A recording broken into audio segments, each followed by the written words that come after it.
Perché abbiamo dei testimoni e stiamo cercando di risalire, perché questo è un fatto intollerabile. Non è possibile che si accetti una situazione di questo tipo.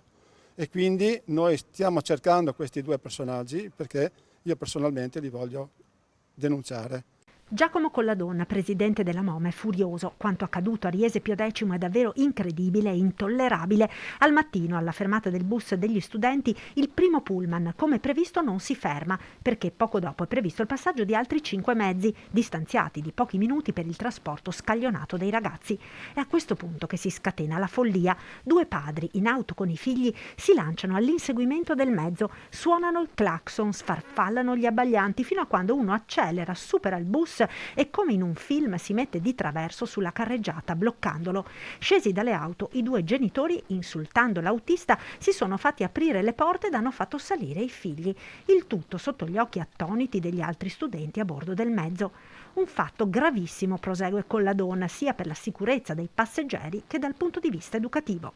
C'erano molti ragazzi a bordo del mezzo, hanno visto questa scena, è una scena quindi intollerabile anche sotto l'aspetto dell'educazione. Io non so questi genitori come possono educare i figli se poi si comportano in questo modo qua. Intanto si rafforzano le misure di sicurezza sui bus. Tutti i nuovi autobus che stanno arrivando e sono arrivati, ormai sono già un centinaio arrivati, quelli che stanno arrivando, hanno tutti questi sistemi, il cosiddetto panic button. Praticamente nel momento in cui succede qualcosa basta allertare le forze dell'ordine che sono collegate, quindi tutte le telecamere possono vedere in tempo reale cosa sta succedendo. MOM ha contattato questura e prefettura e nei prossimi giorni la questione verrà affrontata a livello provinciale. Intanto sono in corso le indagini per individuare i due genitori.